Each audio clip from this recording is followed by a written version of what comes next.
Alô, alô pessoal, eu sou o jornalista Gilberto Costa e o meu tiquinho de prosa hoje não é musical, é sobre os 30 anos do Estatuto da Criança e do Adolescente, completados ontem, dia 13 de julho de 2020.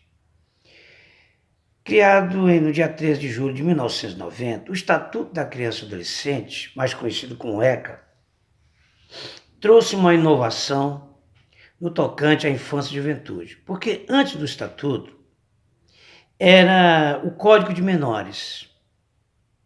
Realmente era uma crueldade. Os pais espancavam os filhos, não eram punidos, os filhos eram tidos como propriedade dos pais. Faziam o que queriam. Era um absurdo quando os filhos desobedeciam ou praticavam qualquer coisa em desacordo com a família. Eles eram trancafiados no colégio interno até completar a maioridade com 18 anos.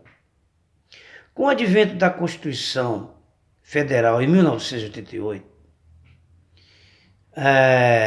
através de muitos reclamos da sociedade, sugestões da área da infância, educadores e muito mais. Então os parlamentares resolveram votar a Lei 8069/90, uma lei federal que criou o Estatuto da Criança e Adolescente. A partir do Estatuto da Criança e Adolescente, mudou-se a metodologia. As crianças e adolescentes deixaram de ser propriedade dos pais e passaram a ser sujeito de direitos.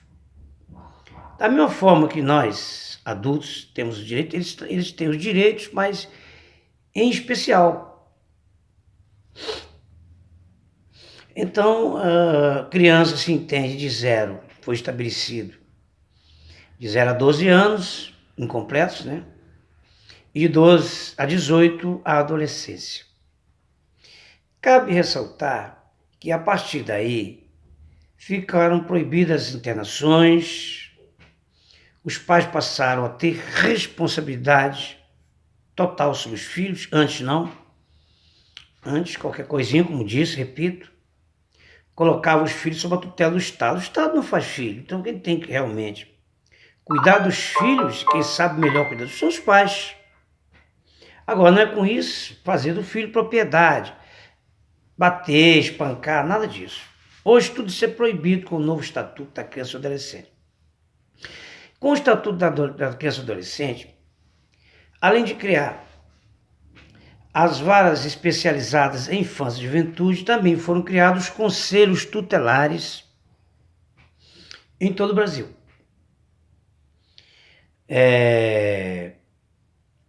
A partir disso, os conselhos tutelares são órgãos, né, de acordo com o artigo 131 do ECA. O Conselho Tutelar é um órgão autônomo, não jurisdicional, encarregado pela sociedade de zelar pelos direitos da criança e do adolescente. O que quer dizer não jurisdicional? Que é um órgão que não julga. O julgamento fica por conta da justiça. Encarregado pela sociedade quer dizer que os seus membros são eleitos pelo povo em voto direto. Tá? São 5 membros para cada conselho tutelar. E o conselho tutelar passa a ter psicóloga,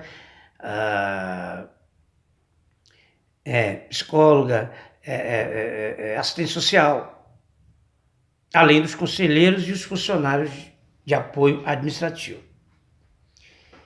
Claro que, para completar, deveria acrescentar um departamento jurídico, pedagoga, e os conselhos tutelares ficam responsáveis por fiscalizar esta lei 8069/90, onde haja qualquer infração por parte dos pais ou por parte da sociedade com referente a esta lei. O combate à pedofilia, né? Precisa alterar o estatuto para colocar, porque hoje não tem uma lei com relação ao combate à pedofilia, né? Que é os abusadores de crianças, aqueles que se abusam de crianças. Então tem uma série de crimes ligados à infância e juventude.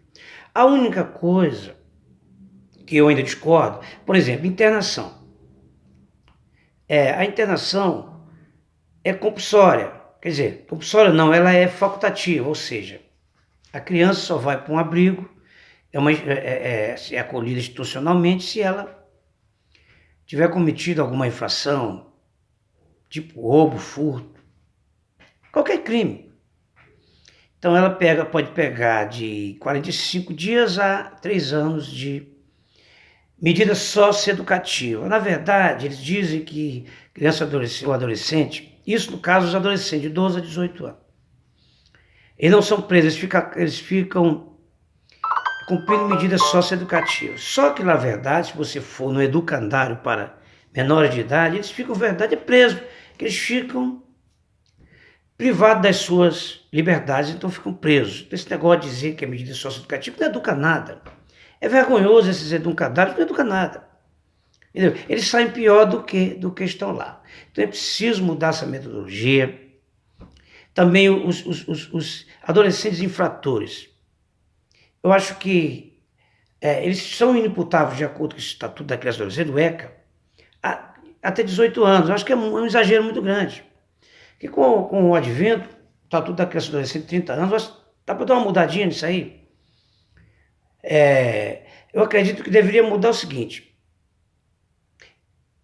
Você não pode baixar a maioridade para 16 anos, que vai penalizar mais, vai penalizar de um modo geral todas as crianças, todos os adolescentes. Né? E aí vai sobrar mais para os negros, os pobres, filho de rico, nada vai acontecer. Isso a gente sabe, isso aqui é o Brasil. Então o que poderia fazer? Tipificar o tipo de crime, por exemplo. O adolescente que praticar um estupro, ou que praticar um latrocínio, que é o roubo seguido de morte, ou um homicídio, ele não pode pegar só 3 anos de medida socioeducativa. Então você deve, ao invés de baixar a maioridade para 16 anos, né, você pode deixar 18 anos como está e tipificar o crime de acordo com o crime que o adolescente cometeu. Ele irá, naturalmente, pagar como adulto e não pelo Estatuto da Criança e do Adolescente. Se ele, por exemplo, cometeu estupro, cometeu latrocínio, que é roubo seguido de morte, ou cometeu homicídio, esses 3 crimes aqui, ele tem 16 anos, 16, 17 anos, ele tem que pagar na justiça comum, não pelo Estatuto da Criança e do Adolescente. Só isso, só alterar isso aí. O restante, porque você não pode penalizar um adolescente que praticou um pequeno roubo, um pequeno furto, entendeu? Enquadrá-lo como maior de idade, não. Mas se ele praticou, como eu disse, esses 3 crimes, eu acho que ele deve pagar como adulto.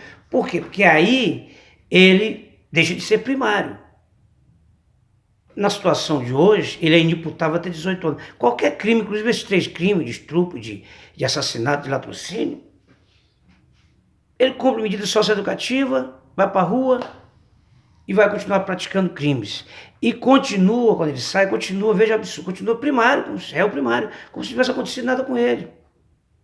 Já você fazendo uma alteração para esse tipo de crime, estupro, latrocínio e homicídio, ele cometeu e tem 16 anos, então ele é julgado como maior. E aí ele deixa de ser primário. Uma pena muito maior para ele. Entendeu? Só isso que deve alterar. Do mais, os governos precisam ficarem atentos com relação à implantação dos conselhos tutelares, porque no Rio de Janeiro, na cidade do Rio de Janeiro, uma cidade com 6 milhões e 400 mil habitantes, de acordo com a resolução número 75 do CONANDA, Conselho Nacional do Direito da Criança e do Adolescente, a cada 100 mil habitantes deve ser implantado um conselho tutelar. Então a cidade do Rio de Janeiro deveria ter 64 conselhos tutelares. Tem apenas 19. Então a cidade do Rio de Janeiro está com déficit de 45 conselhos tutelares. O que é um absurdo. Eu mesmo fui conselheiro tutelar 2 vezes, de 2008 a 2014, fui eleito 2 vezes na cidade do Rio de Janeiro, na zona sul do Rio, tinha um conselho tutelar só, que era o meu conselho. A gente cuidava de uma faixa de 1 milhão de habitantes, 1 milhão e 200 mil habitantes na zona sul. Quer dizer, como é que você vai fazer um trabalho legal com isso? Hoje tem 2 conselhos.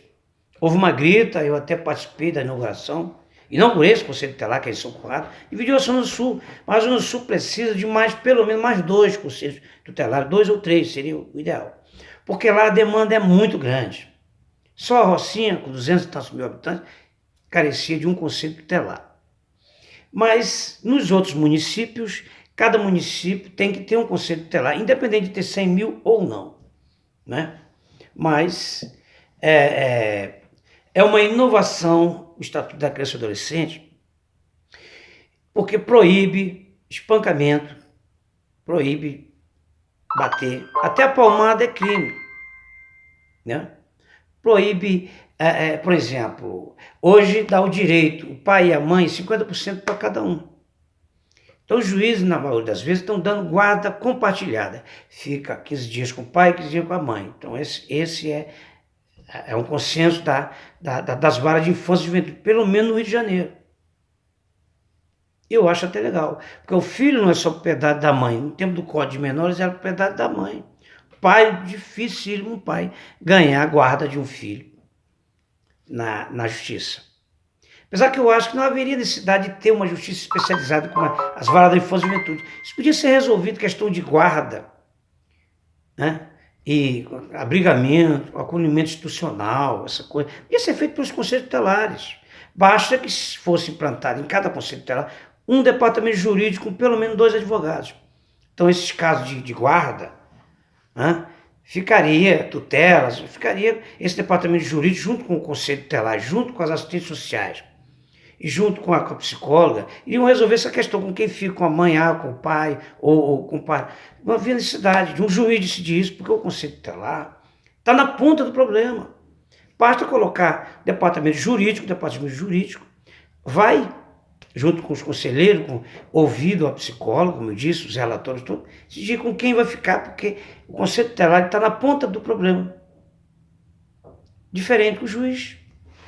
Nem sempre é a pessoa adequada para dizer com quem tem que ficar uma criança, porque ele não está na ponta do problema, ele está no final do problema. Tem que colocar isso para quem está na ponta, e inclusive iria economizar mais dinheiro. Agora, existe uma diferença, porque tem a vara da infância e juventude é uma especializada em criança e adolescente. Questão de guarda, questão de tutela, questão com quem fica, com quem não fica. A criança, abrigamento institucional, estudo, essas varas, podia ser feito pelos conselhos tutelares. Agora, a vara de família é outra coisa. Aí não, aí tem que ser o juiz. A vara de família é separação dos casais. Às vezes envolve criança e tal, separação dos casais. E muitas das vezes, as varas da infância e juventude especializadas, elas estão tão abarrotadas de serviço que mandam para as varas de família. Decidir com quem vai ficar a guarda da criança e adolescente tem que ser na vara da infância e juventude, que é a vara especializada, tem um olhar para a criança. Diferente da vara de família. Briga de família é briga de casal, separação de casais, com quem fica, divórcio.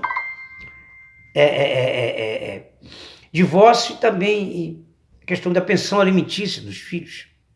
É isso.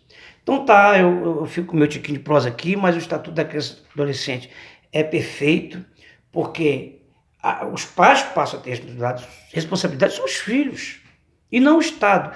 O abrigamento é medida excepcional. E aí ainda esgota a família extensa, que são os avós, parentes, quando a criança está em estado de abandono. Né? Primeiro tem que esgotar o laço familiar. Aí o Estado entra por último com o chamado acolhimento institucional. E a questão também de se colocar na fila de adoção, quando a criança está realmente abandonada. Entendeu? Fora isso, acho que não há necessidade disso. Os pais podem assumir perfeitamente seus filhos, criarem seus filhos, separou, pagar a pensão direitinho, e aí a justiça decidir com quem fica a guarda. Normalmente compartilhada é a melhor opção, porque 50% está lá, artigo 22, uma outra coisa do Estatuto. Outra coisa que me chama a atenção é que os municípios precisam se ater ao Estatuto da Criança e Adolescente, artigos 53 e 54, que diz que criança é um direito, a escola, creche é um direito da criança, um dever do Estado ou da Prefeitura, uma obrigação. e que tem que ser próximo da residência da criança, não pode ser longe. Eu tenho visto que não estão cumprindo isso. Então tá aí, gente. Eu falei um pouco, sou o jornalista Gilberto Costa, falei um pouco do Estatuto, os 30 anos do Estatuto da Criança e do Adolescente. Até a próxima!